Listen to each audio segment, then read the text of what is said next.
सबसे पहले तो जब हवाई जहाज़ काठमांडू से चल के लखनऊ के ऊपर के करीब आया तो उस वक़्त ये पता लगा कि अपने कोर्स से हट रहा है और वेस्ट की तरफ मूव कर रहा है। थोड़ी देर के बाद ये पता लगा कि कुछ चीज़ें अब नॉर्मल हैं और ये बातें जो थी वो क्राइसिस मैनेजमेंट ग्रुप के लोगों को पता लगी और फिर उसके बाद कार्रवाई शुरू हुई और जो भी लोग थे, कंसर्न लोग थे, उन लोगों को अलर्ट किया गया, एविएशन वालों को, इंटेलिजेंस वालों को, सिक्योरिटी वालों को। तो सब लोगों ने अपनी अपनी कार्रवाइयाँ शुरू की।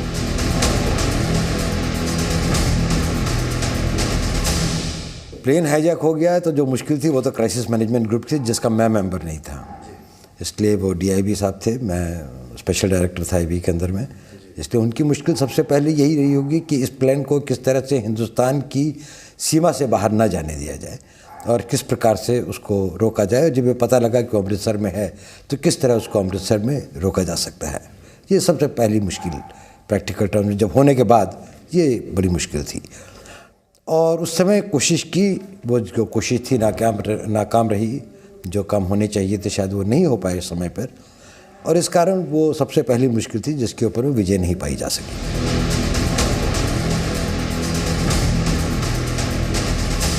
सरकार ने जब ये फैसला किया कि नेगोशिएशन हम करेंगे, जैसे 26 तारीख की बात थी, और जनता का प्रेशर, मीडिया का प्रेशर ये था कि किसी न किसी तरीके से हम लोगों को, जो रूपेन कटियाल की किलिंग के बाद, कि इसको इन लोगों को सेफली वापस लाया जाए। तो पहला सा सामना मेरा उसी वक्त हुआ कि जब मुझे ये हुआ कि मुझे कहा गया कि मैं स्पेशल एयरक्राफ्ट से काबुल जाऊँ, वो कंधार जाऊँ। वहाँ पर जाने के बाद जो महसूस हुआ वो ये था कि हाईजैकिंग नेगोशिएशन कोई डिप्लोमेटिक नेगोशिएशन नहीं होती। वो नेगोशिएशन होती है मेनली समय को गेन करने की, 3 चीज़ों को हासिल करने के लिए। पहली बात कि जो हाईजैकर्स हैं वो किसी भी यात्री को या केबिन क्रू को नुकसान न पहुंचाएं और इसलिए उनको बातों में उलझाकर हम समय को गेन करें। दूसरा होता है मकसद कि हम ज़्यादा से ज़्यादा समय अपनी सरकार को या जिस देश में हाईजैकिंग हुई है वहाँ की सरकार को मौका दें कि वो अपनी कार्रवाई के लिए तैयारियां शुरू करें, ताकि वो सोचें कि जो भी उनके रेस्क्यू ऑपरेशन है उसके रेस्क्यू की तैयारियां शुरू करें। और तीसरा मकसद ये होता है कि उनके साथ आप बातचीत करते हुए ज़्यादा से ज़्यादा इंफॉर्मेशन और इंटेलिजेंस गेन करें। उनका मोरल क्या है, फिज़िकल फिटनेस कैसी है, कितने लोग हैं, किस तरह के हथियार हैं, क्या उनकी रिक्वायरमेंट्स हैं, कितना उनका मनोबल मजबूत लगता है, क्या वो नुकसान पहुंचा सकते हैं और क्या हम उनको बातचीत के द्वारा टायर आउट कर सकते हैं और तब उपयुक्त समय के ऊपर में जो भी कार्रवाई हो वो की जा सके। ये नेगोशिएशन कोई डिप्लोमेटिक नेगोशिएशन या पॉलिटिकल नेगोशिएशन नहीं होती। ये एक लोगों की ज़िंदगी को बचाने के लिए किया गया एक टैक्टिकल कदम होता है। और जब मैं वहाँ गया तो मुझे लगा कि इन तीनों सिचुएशंस पर हम लोग काफ़ी कमज़ोर की हालत में थे। पहली बात तो ये थी कि हाईजैकर्स ऐसी स्थिति में नहीं थे कि जहाँ हम उनको टायर आउट कर सकें, क्योंकि उनको खाना भी मिल रहा था, उनको दवाइयाँ भी मिल रही थी, वो बाहर भी आ रहे थे और अंदर भी जा सकते थे। और सबसे बड़ी बात कि उनमें असुरक्षा की कोई भावना नहीं थी। उनको ये कोई डर नहीं था कि इस ज़मीन के ऊपर में हमारे ऊपर में अटैक हो सकता है और हमारे को कोई भी आदमी ओवर पावर कर सकता है, चाहे वो बाहर से आने वाले कमांडो हों, चाहे वो यहाँ की सरकार हो या पैसेंजर्स ही हों। तो सबसे बड़ी मुश्किल जो कि नेगोशिएशन के लिए होती है कि अगर वो प्रेशर में ही नहीं है तो फिर आप उनसे क्या बात करेंगे, उन पर क्या दबाव डालेंगे। दूसरी बात ये कि हम लोग, जो नेगोशिएटर होता है वो कभी दबाव में नहीं होता, क्योंकि वो तो अपने होम ग्राउंड में होता है या सिक्योर ग्राउंड में होता है, जहाँ पर उसकी अपने सिक्योरिटी फोर्सेस का सपोर्ट होता है, टेक्निकल सपोर्ट होता है, लॉजिस्टिक सपोर्ट होता है। यहाँ पर हम लोग ऐसी पोजीशन में थे कि जहाँ पर हम लोग वल्नरेबल थे। हमारे चारों तरफ तालिबान के लोग थे, उनके टैंक्स थे, एंटी एयरक्राफ्ट गन थी, उनके थ्रू हम लोगों को नेगोशिएट करना पड़ रहा था। ISI के लोग वहाँ पर थे। तो एक दूसरी मुश्किल थी कि हाईजैकर्स को भी ये पता था कि हम लोग प्रेशर में हैं, हम ऐसी टर्राइन में हैं जो कि होस्टाइल टर्राइन है। तीसरी बात ये थी कि उनके बारे में इंटेलिजेंस हासिल करने के लिए जितना हम बातचीत से कर सकते थे उतना तो हम कर रहे थे, लेकिन हमसे ज़्यादा उनको पता था हिंदुस्तान में क्या हो रहा है। इसलिए वो बार बार नेगोशिएशन के दौरान करते, देखिए अभी अभी जी टीवी के अंदर में ये खबर आई है, क्योंकि ISI वाले उनका मिनट टू मिनट बता रहे थे और हमेशा उनका रिफ्रेन ये होता था कि आप क्या करेंगे, आपकी भी तो मजबूरी है, अपनी जनता को देखिए, अपनी मीडिया को देखिए, जो आपकी सरकार को मजबूर करेगी आपको तो छोड़ने ही पड़ेंगे, आप इससे हट नहीं सकते। तो प्रेशर जो ग्राउंड सिचुएशन का प्रेशर था वो उनके लिए एक इंटेलिजेंस इनपुट था जो कि उनके फेवर में था। और हमारे को अगर कोई इनपुट्स अवेलेबल हुई भी और हमें पता भी लग गया कि वो कौन लोग हैं क्या हैं, तो हमारे पास उस इंटेलिजेंस को, उस इंफॉर्मेशन को फ्रुक्टिफाई करने के लिए जो साधन उपलब्ध हो सकते थे वो तालिबान की सरकार, वहाँ की जो लोकल सरकार थी, वो देने के लिए तैयार नहीं थी। वहाँ की सरकार इसके लिए भी तैयार नहीं थी वो कोई कार्रवाई करे। और जब हमने उनसे कहा कि आप कुछ मत करें लेकिन हमें कार्रवाई करने की छूट दे दें, हम जो चाहें वो करें और हम इसकी जिम्मेदारी अपने ऊपर लेते हैं, तो उन्होंने कहा कि नहीं, हम अपनी ज़मीन के ऊपर में कोई ऐसी कार्रवाई नहीं होने देंगे जिसमें खून खराबा हो। हम उनके साथ वायरलेस सेट के ऊपर में बातचीत कर रहे थे और जो भी उनके साथ टर्म्स थी वो हमारे को सुनाई दे रही थी और हमारी मैसेज उन तक पहुंच रहा था। जब उन्होंने ये डिमांड पुटअप करी, ये नेगोशिएशन शुरू होने के करीबन 24 घंटे के बाद या काफ़ी देर के बाद की, शुरू में तो वो बिल्कुल अपनी पॉलिटिकल डिमांड्स के तौर पर बात कर रहे थे। जब उन्होंने ये डिमांड पुटअप की तो उसके अंदर में उन्होंने 35-36 आतंकवादियों को छोड़ने की एक हमें लिस्ट दी, फारूक अफगानी, सज्जाद अफगानी की डेड बॉडी को एक्सह्यूम करने के लिए और वापस करने के लिए कहा और $200 मिलियन की मांग की। और जैसे बातचीत होती रही तो सबसे पहले जो डिमांड्स उन्होंने गिव अप कर दी वो सज्जाद अफगान की बॉडी को वापस करने की और $200 मिलियन की को देने की बात उन्होंने कहा कि ये डिमांड हम छोड़ते हैं।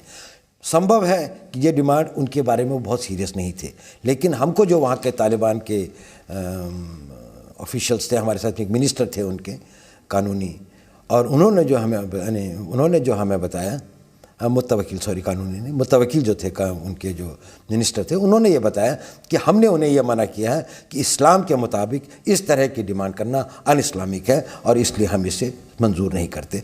लेकिन हाईजैकर ने ये डिमांड ड्रॉप कर दी, लेकिन होस्टेजेस, बाकी जो बंदी लोग थे, उनको छोड़ने के बारे में उन्होंने अपनी डिमांड कायम रखी। और उनका हमेशा यही था कि हम लोग तो फिदाइन हैं, हम लोग तो मरने के लिए आए हैं, हमको तो कोई फ़र्क नहीं पड़ता, हम तो मर सकते हैं और हम इन पैसेंजर्स को भी उड़ा देंगे, और अब तो हमारे को अपनी जान का भी खतरा नहीं है, इसलिए अगर आप कुछ नहीं करना चाहते हैं तो ये आपकी मर्जी है, जिम्मेदारी आपके ऊपर में होगी। तो वो इस तरह की डिमांड्स पुटअप करेंगे।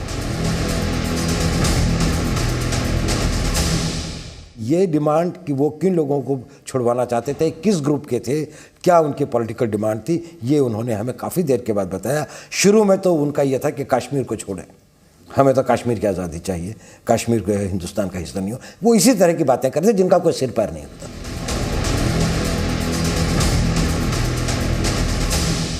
एक दो बार बीच बीच में उन्होंने जो क्रू के मेंबर्स थे उनको एक सेकंड या 2 सेकंड के लिए, मतलब शॉर्ट स्पैन के लिए बातचीत करने के लिए, कोई सिग्नल देने के लिए हमने कहा कि हम जानना चाहते हैं कि हमारे सब पैसेंजर्स ठीक ठाक हैं या नहीं।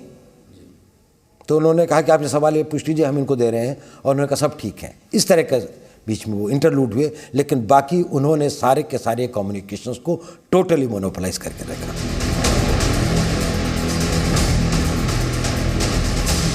एज ए प्रोफेशनल, ना आप झुकने की बात करते हैं और ना आप खड़े होने की बात, आप एक प्रोफेशनल तरीके से इसको देखते हैं। प्रोफेशनल चैलेंज ये था कि रूपेन कटियाल को मार दिया गया था, वो ऐसी जगह पर जबकि वो हॉस्टाइल टेरिटरी में नहीं, फ्रेंडली टेरिटरी में था, जबकि वो दुबई के अंदर में एयरपोर्ट, एयरफोर्स के एयरपोर्ट में था। यहाँ पर आने के बाद में उनके ऊपर में फिजिकल एक्शन लेने की कोई संभावनाएं नहीं थी। वो एक लैंडलॉक्ड कंट्री है, वहाँ पर एक्सेस करने के लिए अगर हमें लोगों को लाना भी पड़े तो हमको जहाज़ लाने के लिए शायद पाकिस्तान से परमिशन भी नहीं मिलती, और उसके लिए कितने लोग चाहिए वो भी एक बहुत बड़ी तादाद होती है अगर उनके नीचे टैंक्स और एंटी एयरक्राफ्ट गन्स और आर्टिलरी गन्स वगैरह वहाँ पर वो थे। और उसके अलावा अगर हम ये कोशिश भी करते थ्योरेटिकली, हालांकि ये, तो सबसे पहले जो नुकसान होता वो पैसेंजर्स का होता, क्योंकि वो प्लेन तो उड़ा ही दिया जाता। उसके बाद की लड़ाई में क्या होता वो अलग बात है। इसलिए आपका अगर ऑब्जेक्टिव लोगों की जान को बचाना था, अगर उसका ऑब्जेक्टिव ये था कि हम अपनी डिमांड्स को मिनिमाइज़ करें और अपने को वो करें, तो ये एक था कि एक प्रोफेशनल ट्रांजैक्शन के अंदर में गिवन टाइम फ्रेम के अंदर और हमारे को 31 दिसंबर तक जिस तरह का दबाव आ रहा था कि जल्दी से जल्दी वो करें, देश के अंदर में बहुत ज़्यादा एक वैसी भावना पैदा हो रही थी। और राष्ट्र का मनोबल एक बड़ी भारी चीज़ होती है। कोई भी ताकत, कोई भी शक्ति, कोई भी फौज, कोई भी ये इस चीज़ को इस तरह के कदम नहीं लेती है जिससे राष्ट्र का मनोबल टूट जाए। अगर राष्ट्र का मनोबल ये होता कि हमारे इतने लोग बेगुनाह वहाँ पर मारे जा रहे हैं और कोई कुछ नहीं कर रहा है, तो ये भी हमारे लिए एक बड़ा भारी कीमत चुकानी पड़ती। इसलिए इन चीज़ों को ध्यान में रखते हुए जो प्रोफेशनल तरीके से अगर हम अपने गेन्स को मैक्सिमाइज नहीं कर सकते तो हमने अपने लॉसेस को मिनिमाइज करने की कोशिश की।